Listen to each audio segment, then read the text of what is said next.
Sorry. It's wrong game.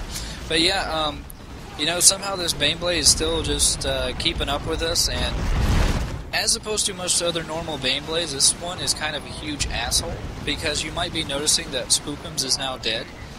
I cannot help that, because if you see a target reticule appear on the ground, that's for an ability called the Demolisher Cannon. It will knock you down, and normally there's enough of a cooldown on the abilities where you can get back up and basically get the hell out of there.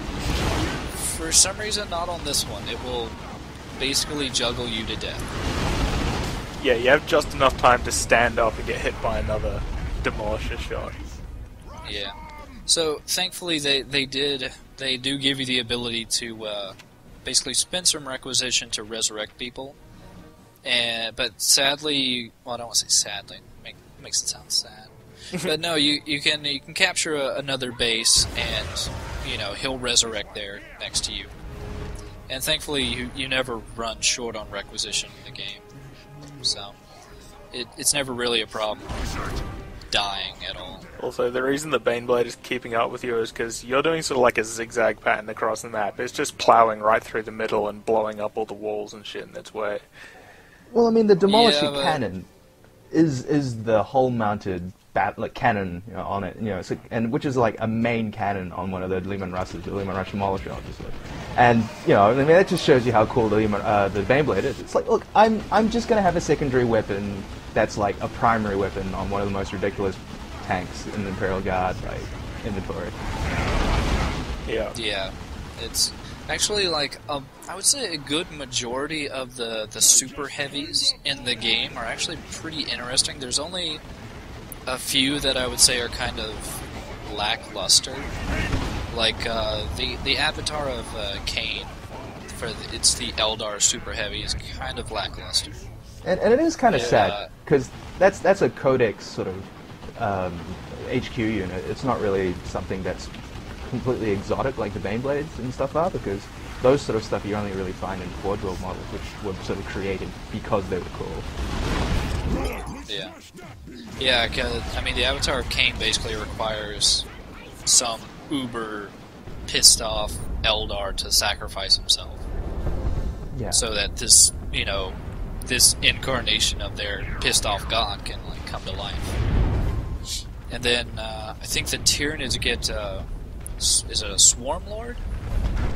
It's basically some guy with, like, 4 arms, he's got swords, and... I think that's a Swarm Lord, yeah. I've not read any... I don't know the Codex entry for them or any fluff including them. I wasn't sure if it was a Dawn of War invention. I am not actually sure. Yeah, like, I'm not sure either. I'm not up to date to anything past 4th edition. Yeah, I think the main tier, or the only Tyranid hero, I should say, is actually made up for the game. He's called like I think a Hive Lord or something. Right. He looks vaguely like a Hive Tyrant, but I guess he's different. I don't know.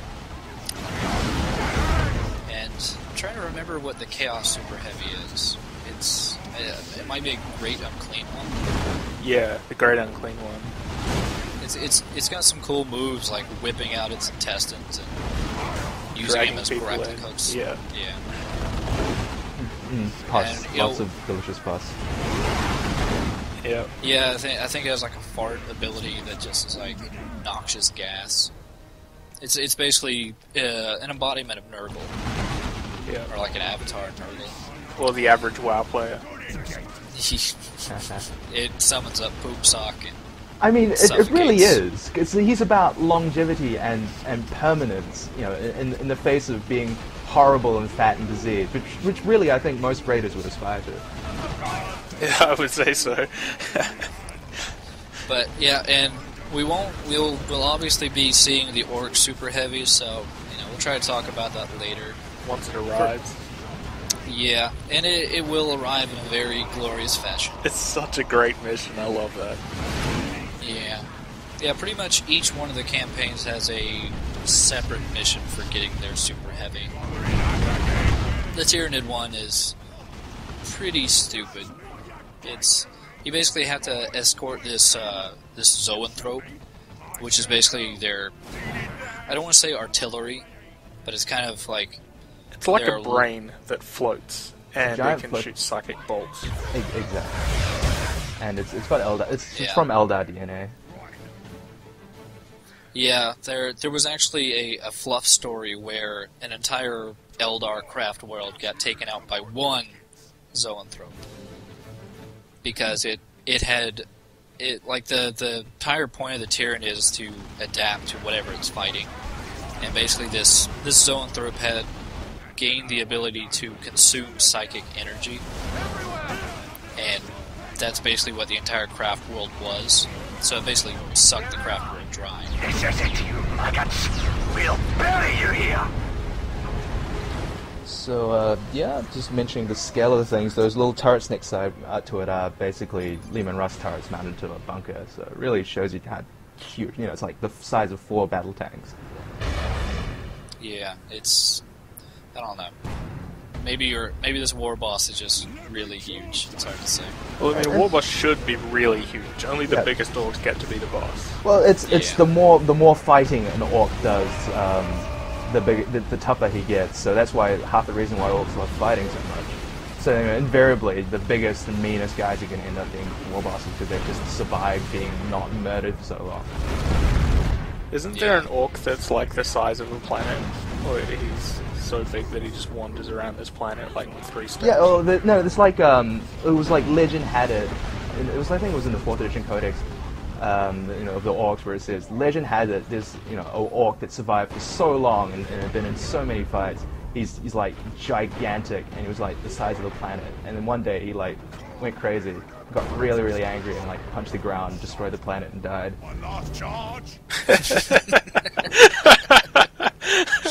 Only an orc could do that. Yeah, but yeah, I think there was a much better example of how badly just getting stun locked by the Demolisher cannon on this Baneblade. That was just brutal. Chunks of orcs flying everywhere. Yeah, there was no good way to get out of that outside of retreating. It basically ends up being that you had to kind of cheese this area, because as you'll see, this staircase in the center basically will block any of the shots that the Baneblade will try to do against you. So yeah, you basically have to kind of hide like a pussy.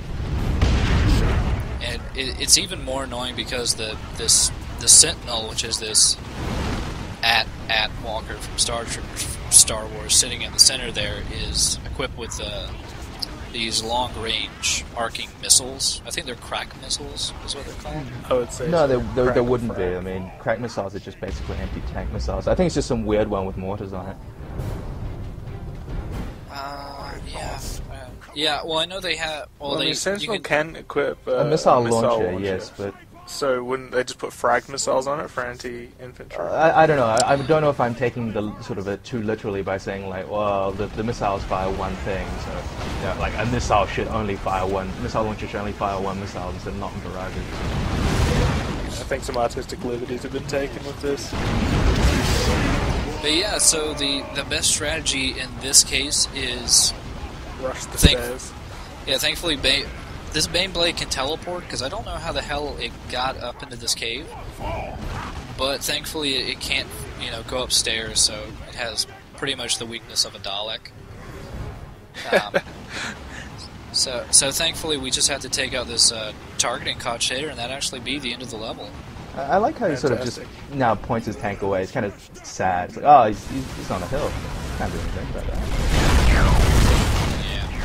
Yeah, we just have the ending cutscene left, so, yeah.